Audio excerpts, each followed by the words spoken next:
Season 2 Smite, a retrospective. This video is going to look back at my favourite season of Smite, why I loved it so much, the features it had, the ups and the downs, the god releases, new items, metas, and all that stuff in one video. If you do end up enjoying this one, then of course leave a like and subscribe, but most importantly, let me know if you want me to do this for any other seasons of Smite, and if so, which ones you want to see. Because I know that doing a Season 5 retrospective video wouldn't be quite as interesting because we've just lived through that less than a year ago, and a lot of you watching have probably already played through that season. Whereas with Season 2, I'm sure a good chunk of the people watching have never played during that season. But maybe some older seasons, like Season 1, 3 or 4 possibly, it could be good to take a look at, but without further ado, let's get into it. So for me, probably the most important part of a good season of Smite is the god release roster, and Season 2 nailed it. Season 2 was released on February 11th, 2015, and ran through to the release of Season 3 on February 2nd, 2016, which means it encompassed these 10 god releases.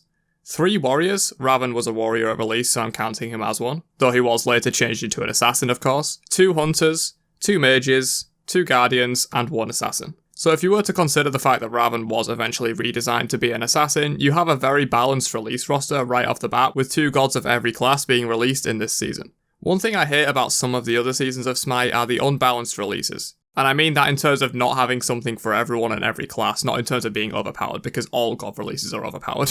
Well, not all of them, but you get my point. Like 80% of god releases are broken as shit. That's just something we have to deal with. But in terms of having balanced releases for every class, most seasons do this pretty well, but a lot of the time you will get like 3 or 4 mages and only 1 assassin, and that just feels wrong to me. Whereas Season 2 was on point with giving everyone at least 2 new gods to play with, no matter what their class preference. For me, that preference is warriors, and holy hell, the best 2 warriors and my favourite 2 gods in the game, even to this day, were both released in this season, with Bellona dropping as the first Season 2 god and Amaterasu as the last. A perfect way to start and end the season in my opinion. Both these gods brought unique playstyles and abilities to the table, with Bellona's never-before-seen weapon switching mechanics, along with a new type of CC in the disarm. Yes, Bellona was the first god to introduce disarm in Season 2, given her preference towards being an anti-hunter god. And Amaterasu bringing back a fan-favourite ultimate that Guan Yu used to hold back in the Smite beta. Along with the switching auras and the damage aura passive, she plays very differently to any other warrior, as does Bellona, and both were excellent releases objectively, and subjectively I think they are the best 2 gods in the game.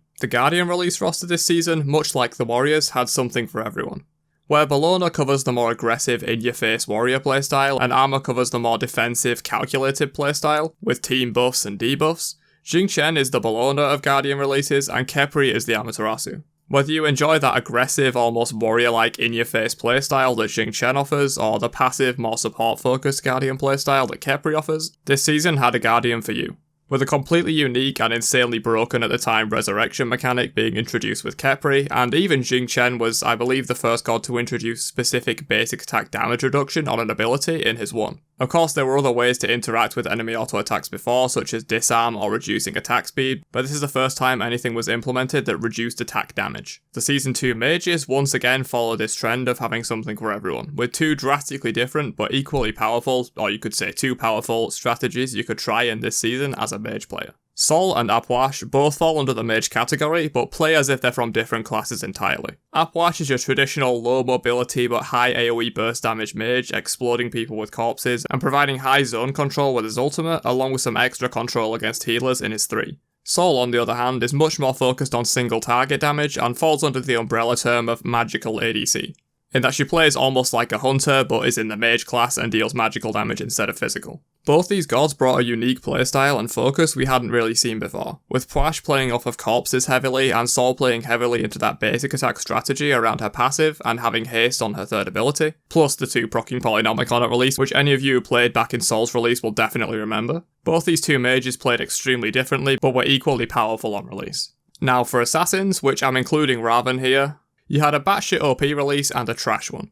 To be honest, the assassins of this season are really the only letdown. Rat was a very fun god to play with many unique elements, especially in the Acons on the passive, but extremely frustrating to play against, which led to a rework. Raven was just a bad release all around, with a clunky kit, terrible ultimate, and also required a significant rework to get him into a healthy and playable state. I'm not going to go too much into these 2 and their reworks because I've done more in-depth videos on them in the past, which if you want to check out, I'll link them in a card here. But in general, both of these releases, while fun for some people, weren't overall healthy for the game. And finally, the category I have the least authority to talk about, but I'm going to do it anyway, the Hunters.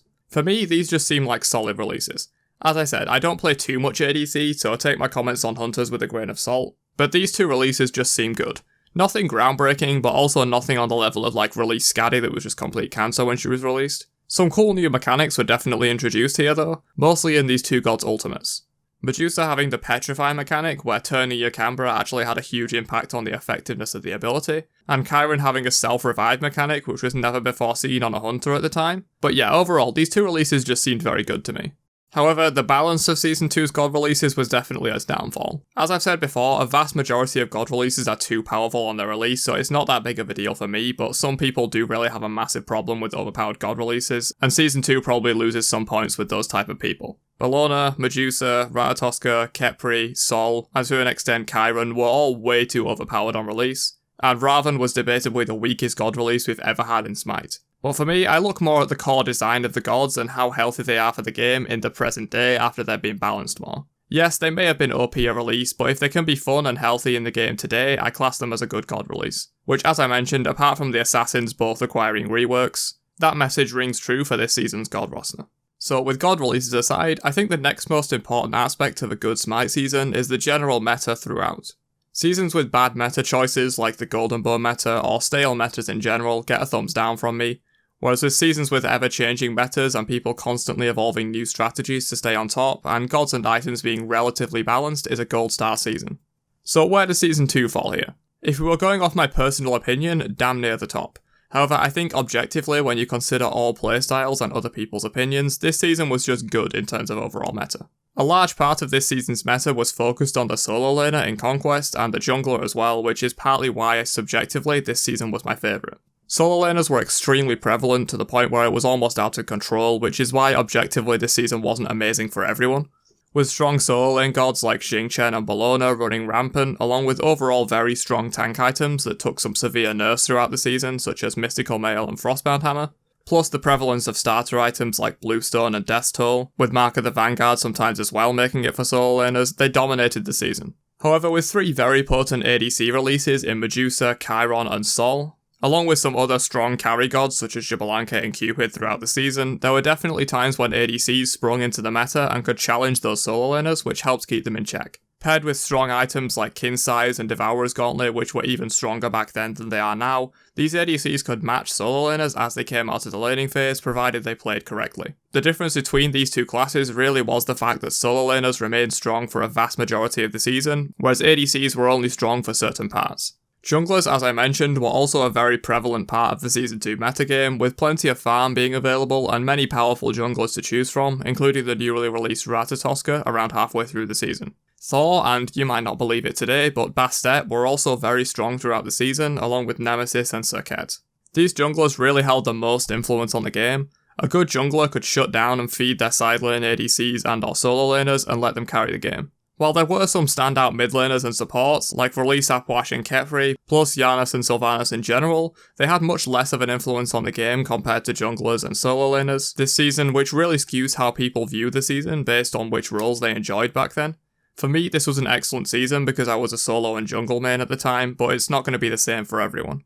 So let's finish off this look back at Season 2 with a few cool misc changes and facts about what happened during the season. So there were two major art overhauls in Season 2, one for the Conquest map, which happened with the launch of the season and changed the art style from the older Season 1 art to a newer style. And Arena also had an art overhaul, however this happened later in the season in patch 2.8. On the topic of patch 2.8, Nox was also reworked in this patch from her very old kit to the new one she still holds today. The passive was slightly different to modern day Nox, but for the most part her kit was finalised in this season. Clash was also first introduced in Season 2 in the Roman form before it was changed to be Egyptian themed later on. This mode was added as a beta test in patch 2.18 on November 15th and ran through to December 1st before the game mode was disabled and re-added with improvements in Season 3. Early surrender was also first seen in Season 2, so any of you who've experienced a DC at the start of the match, which is probably all of you, and surrendered at 5 minutes in, that feature was added with this season. And finally, I want to pay my respects to Hand of the Gods. This was an extremely prevalent relic throughout Season 1 and most of Season 2 until it was struck down in its prime by the evil minds at Low-Res who thought it was too good at securing objectives. While Hog did stay around until much later on in Smite, it was crippled during this season and took away a lot of its relevance in the prime of its life. We all miss you, Hog. Those were the glory days. But anyway, that's it for my look back at Smite Season 2.